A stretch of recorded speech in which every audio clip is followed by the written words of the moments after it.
communities up there. He leads something called Solomon's Porch in Minneapolis and is an author of over 10 books. I think the latest one is Undoing Jesus, I think I saw recently. So excited for that. Probably get a little bit of that today.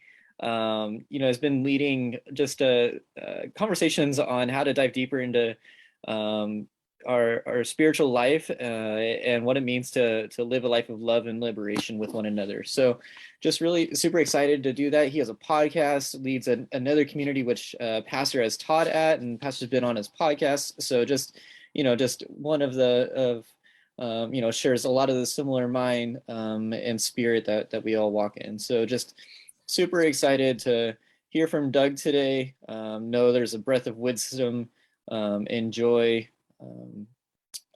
I welcome Doug, and we're excited for this. Hey, thanks so much. What a treat being with all of you. This is just, I was saying the breakout group, just a really great meeting so far. So what an honor to be part of it. When you're just sitting, I'm sitting in my basement, and you sort of connect on with a group of people. It's amazing how you can sort of feel this sense of kinship so quickly. So, I'm way up here in Minnesota, a long way from Santa Barbara, but I will say that a week ago today, or 2 weeks ago today, my son got engaged in Santa Barbara. And I don't know if you know this, but for some people, including my son and now my soon-to-be daughter-in-law, engagements themselves are a whole party celebration thing. So my wife flew out there and did a big surprise on the beach. I lived out there during COVID. They live in New York. My son and soon-to-be daughter-in-law live in New York, but during COVID, they stayed out at a condo out there in Santa Barbara. So that's sort of become second part of home. So anyway, I feel that level of connection, and the sun is out here a little bit in Minneapolis today. So at least we'll share the same sun. And I'm envious of your. I'm going to pretend that's a real background with the palm tree and the ocean back there. So don't tell me if that's not. I just want to live in that moment. Hey, and David, that song is that artist's name Mally, or do you pronounce it Molly? The second one. Molly. Yeah, he Mali, like the country Molly. Okay, yeah, I wondered if that was the pronunciation. Man, that was great. I don't know about the rest of you, but I started Googling in the middle of it and pulled up the lyrics to the song. Thank you for that. That fits so much of what I wanted to actually talk about today.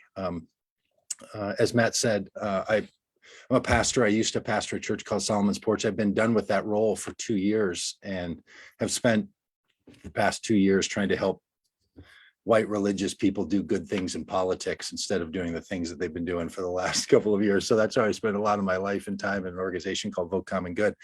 But it feels very pastoral to me. I've been in the Christian stream of life for 39 years. I'm one of those people that has a very definitive date when my introduction to Christianity happened. I was 16 years old. It was April 1st, 1983. I know that was now 2,048 weeks ago, I think. So I'm still counting it in the number of weeks. And I was introduced into this story that I've been trying to make sense of and have felt compelled by for all these years. And maybe like a lot of you, it's sometimes hard to keep yourself on the path that first attracted you into a way of life and into a faith. There's just so many competing versions. I went off to seminary and worked in churches, and I hope to run organizations and try to deal with public theology that comes out of a personal experience of people. That was my own life. So I thought maybe other people are interested in that kind of thing too. And it's just difficult to do, right? I mean, I think we all know how hard it can be to keep on some kind of a way and a path.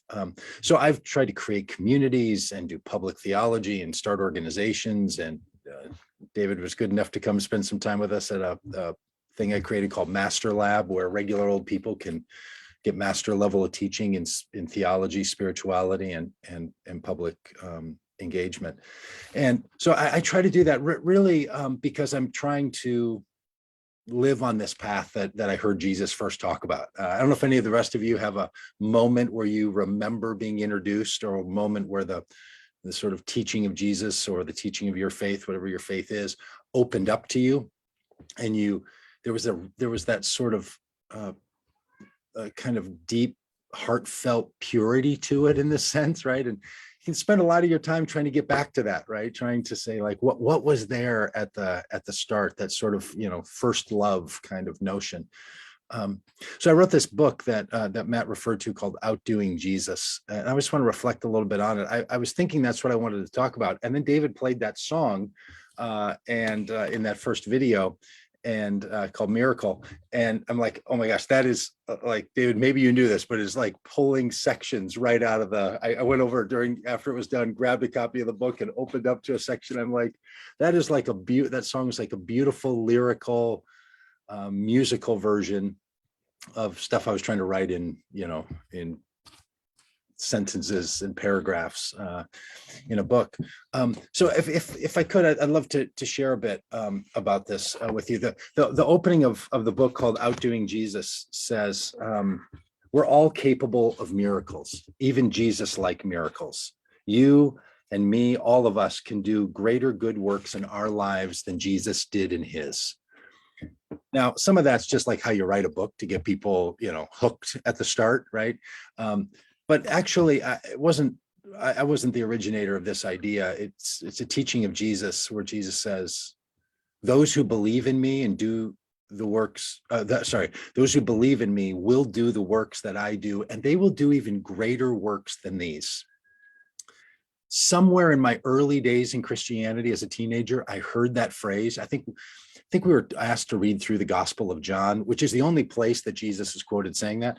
So we're reading through the Gospel of John, and I remember running across that passage and feeling like there's something going on here with this idea that Jesus's imagination for humanity is not to see Jesus as the miraculous exception, but rather to see Jesus as this magnificent rule for humanity, this way of living, this way of being. Now, look, there's a lot of people who, are really good at helping us to understand the uniqueness of Jesus. I don't know, the only beloved Son of God and all of that. There's a lot of work that goes on with that. You can have to spend a lot of time in Christianity to have people remind you how different Jesus is. But I actually think that the Gospels want to proclaim how human Jesus is, and how we are called to a pathway of humanity that we see in Jesus's life.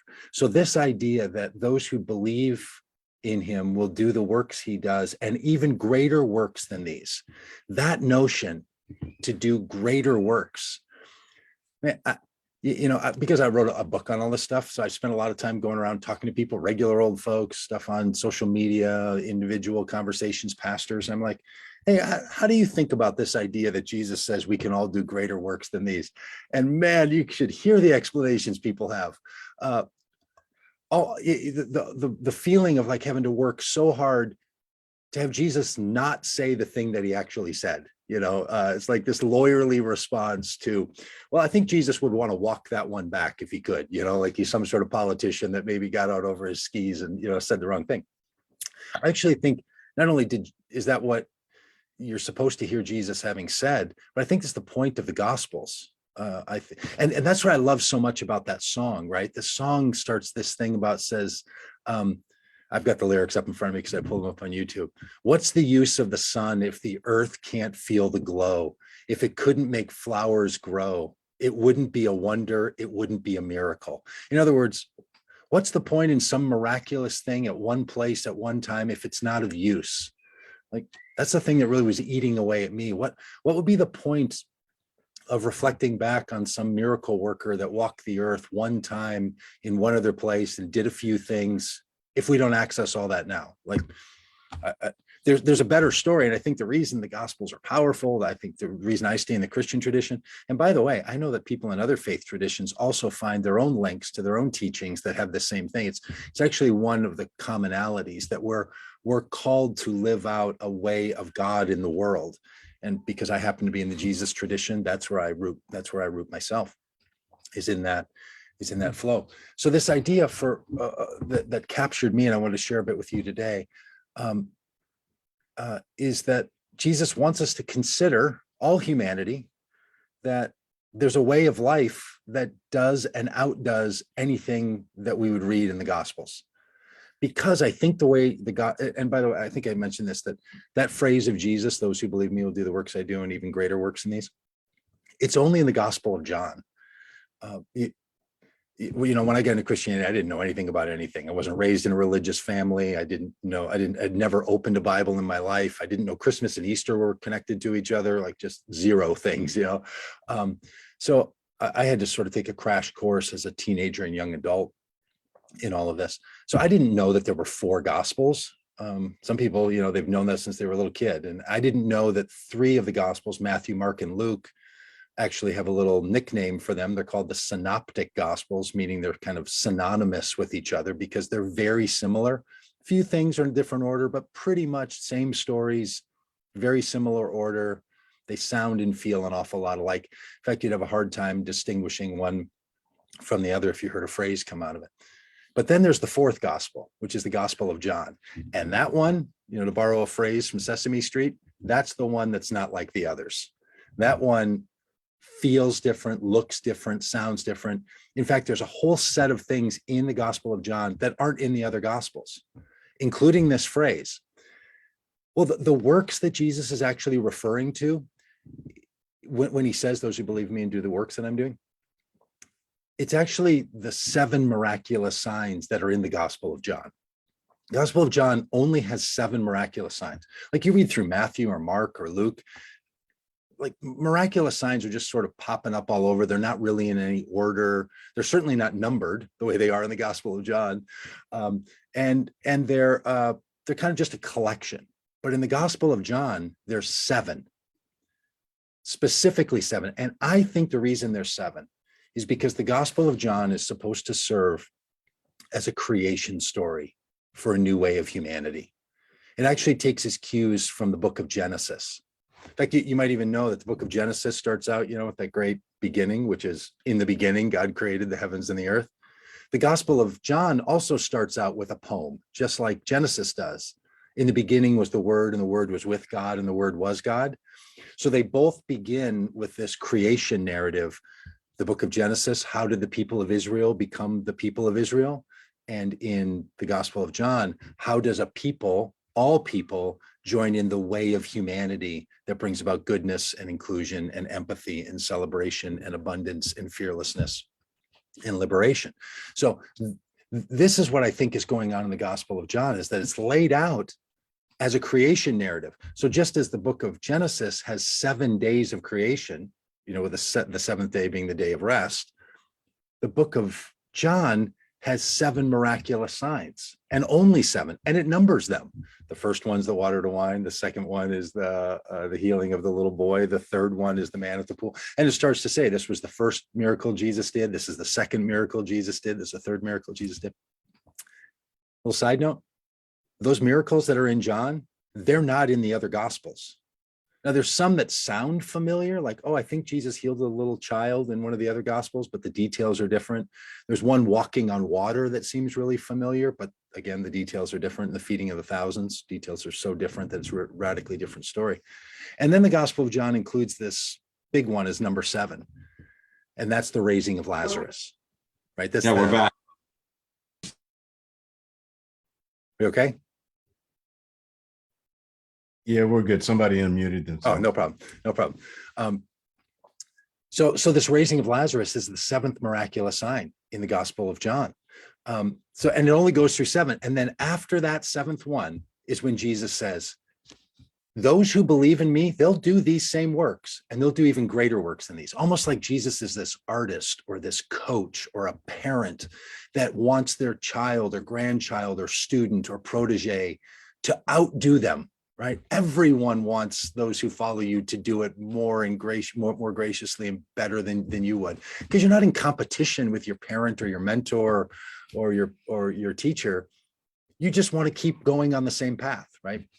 So I think that's what's going on. And the reason that feels so important to me is because what we're called to as human beings is so much more than what we often let our minds allow us to do. And that's what I love so much about that song and about all that's been talked about here already in this brief gathering today.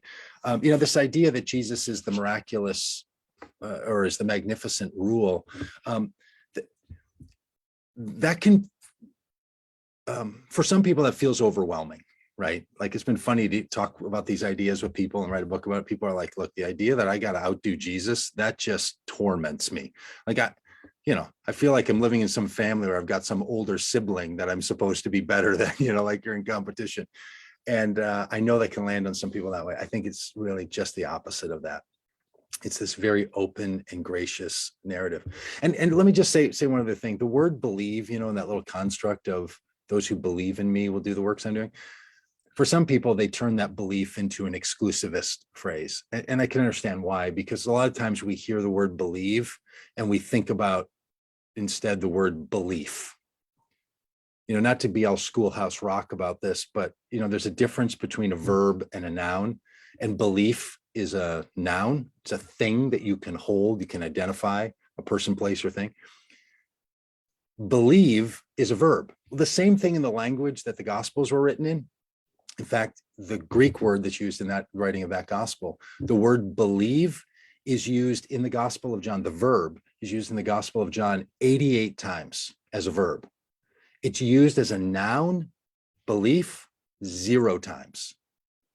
In fact, only the Gospel of John, 1 John and 2 John of the New Testament books never use the word belief as a noun. Instead, it uses the active verb of belief. So in other words, what Jesus is saying is, those who are on this path of doing, they will keep doing even greater and greater and greater things. It's not about holding a set of ideas or beliefs or understandings, and certainly not dogma. It's about living on this path. So those who are already on this path, that's why Jesus refers to it as an everlasting path or an eternal path. Not that it's, talking about heaven, it's talking about a path that never ends. This never-ending path that we follow and that we live on. So these 7 miraculous signs, they're turning the water into wine, healing of this little boy, the man at the pool who couldn't get into the pool on his own, the feeding of the thousands, which in this case came because a child had the loaves and fishes, that part of the story where it's like, and then Jesus found this little boy and he had these loaves and these fish, and then he divided it up and everybody went. Well, only in the Gospel of John is it a little boy who performs the miracle. It's really great. It's just really great. Then there's the walking on water, one of these great ones, the healing of the man who couldn't see with the spit and the mud on the ground and wipes on his eyes, and then the healing of Lazarus. And I give each of those a category. I say that the water to wine is about celebration. The healing of the young man who had a fever, the young boy who had a fever, is a story of empathy. And then there's a story of empowerment and abundance, fearlessness, participation, and liberation. And I think those are the 7 essences of humanity that we celebrate. We live empathically, we live empowerment through a world of abundance with fearlessness, and we participate with all people, no exclusion, toward liberation. And I think that's the creation narrative. So what's going on? Because I think the thing our world needs, we need a better story, right? We all know we need a better story, because violence and exclusion and power and dominance, we know where that goes. Right? It's a pathway to destruction and, what the ancients might call hell. And we also then can say, well, there's a better way to live. And all the mystics, all the teachers, all the great minds have called us onto this path. And I think what Jesus is doing is adding his own voice, and what the Gospel of John is doing is adding this broad invitation. All right, so I'm going to read one little section out of the book, and then we'll take some questions if you want. Because when we started reading that or hearing that song, this was a bit that came to me. So pardon me while I take a break and read here. By the way, I grew up going to school with a really bad stutter. And man, I can remember the anxiety of having to read out loud in class. It was really hard. And I was really nervous. And for a long time in my life, reading out loud, because I didn't have very good reading comprehension. I think my brain does things and flips words around. And I didn't read a book beginning to end until I was a sophomore in college. So reading I wasn't all that proficient, and I would stutter a lot. So I've spent a lot of my professional and adult life reading out loud in front of people, sort of as a way to face down those anxieties and those fears. So anyway, going to read again. And sometimes when I talk about it, it causes me to stutter even more. But anyway, so maybe some of you also feel that same kind of implication sometimes when you read. It's just a short paragraph here. Jesus was a revolutionary, invested in seeing that humanity would live up to its best, highest, and most fulfilled and God-infused potential. This empowering way of seeing the teachings of Jesus has significant impacts on the shape of the communities and the religion that form around his life and teachings. If our faith calls us to create settings through which all people are invited to do even greater things than Jesus did, then it removes much of the competition and the division between things, including the sacred and the secular, the faithful and the not so faithful, the science-minded and the techno-skeptic. We become able to see all acts of goodness, technological advances or medical breakthroughs, and psychological discoveries and treatments as part of the same trajectory in healing, including sharing and resurrecting that Jesus was authorizing. Jesus is calling us to drop our self-imposed limits and to follow the path that he was on, or to drink of the cup that he drank from, to believe in God and to believe in him, to be the salt of the earth and the light of the world, to take up our cross and follow him, all of those sorts of phrases, right? When we see Jesus as the spark that started a fire warming the hearts of all people to demonstrate goodness, love, and inclusion, we begin to understand the Christian notion of incarnation, not as a miraculous exception, but as the magnificent rule. God in us and through us at all times and in all places. So anyway, so those are my thoughts for us today, that I think that there's a calling that we can all be on and come from the Jesus tradition. I think the good news that we proclaim from the rooftops is to proclaim a story that says not only are all included, but we're all included to do and to be the miraculous expression, because miracles shouldn't mean breaking the laws of physics, right? That's not, I know that's kind of how we use it, or breaking the rules. Miracles, I think, are better understood as when things are the way they're meant to be, right? When it happens the way it could happen, when it all comes together. So when we're called to do miracles, we're called to heal the world and to make it as it ought to be. All right. So I hope I didn't go too long. Those are some of my thoughts for the day. Would love to talk about any of it with y'all. Doug, thank you